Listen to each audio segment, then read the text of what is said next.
میرا نام روئن ہے، میں ساؤتھ سٹی کلاس 9 کا اسٹوڈنٹ ہوں۔ میں تھرپارکر سے بلانگ کرتا ہوں۔ یہاں پہ سائنس فیسٹیول ہو رہا ہے۔ پیریڈک ٹیبل کا جو ورلڈ ریکارڈ تھا 2 منٹ 42 سیکنڈس کا، اس کو میں بریک کروں گا اور میں پورے تھر کا نہیں پورے پاکستان کا نام روشن کروں گا، اور میرا سائنس میں اور زیادہ انٹرسٹ ہے۔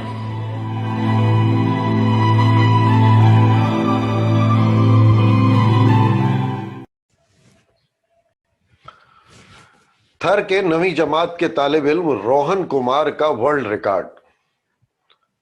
صوبہ سندھ کے علاقے تھرپارکر سے تعلق رکھنے والے 9ویں جماعت کے 14 سالہ طالب علم روہن کمار نے گزشتہ دنوں اسلام آباد سائنس فیسٹیول میں شرکت کی، جہاں انہوں نے پیریڈک ٹیبل کے عناصر کو انتہائی کم وقت میں ترتیب دے کر نہ صرف سب کو حیران کیا بلکہ اپنے ہی ملک کا ایک سابقہ ریکارڈ توڑتے ہوئے نیا ریکارڈ قائم کر دیا۔ روہن کمار نے 1 منٹ 24 سیکنڈ میں پیریڈک ٹیبل ترتیب دیا۔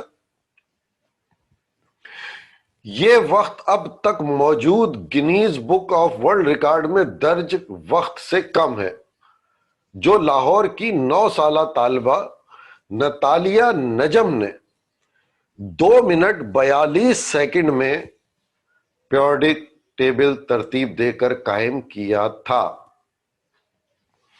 روہن کمار کے بنائے گئے ورلڈ ریکارڈ کی اہمیت کو سمجھنے کے لیے پیریڈک ٹیبل کے حوالے سے کچھ جاننا ضروری ہوگا۔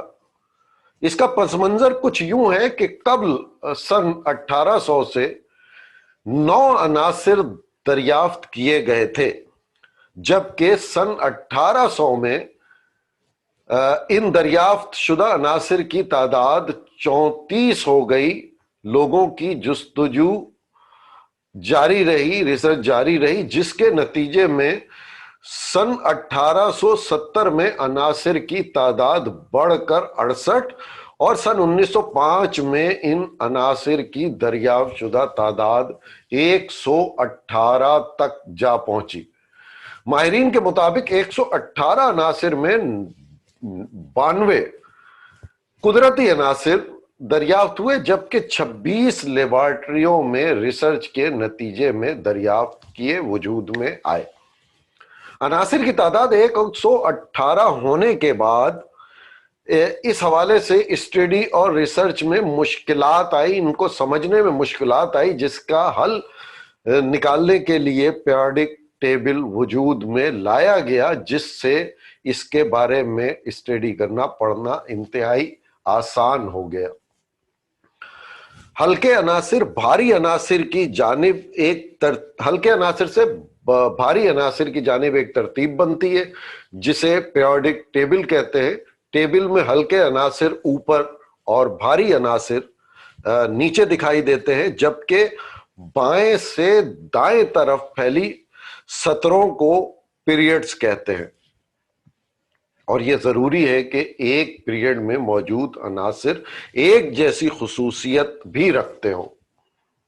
اس حوالے سے مشہور شاعر برج نارائن کا ایک خوبصورت شعر یاد آیا: زندگی کیا ہے عناصر میں ظہور ترتیب، زندگی کیا ہے عناصر میں ظہور ترتیب، موت کیا ہے انہی اجزاء کا پریشاں ہونا۔ ضرورت اس امر کی ہے کہ روہن کمار جیسے اور ایسے پسماندہ علاقے سے اتنے ہونہار نوجوانوں کو اوپر لایا جائے اور Guinness book of the world record میں اس ریکارڈ کو درج کرانے کے لیے فوری طور پر کارروائی کی جانی چاہیے۔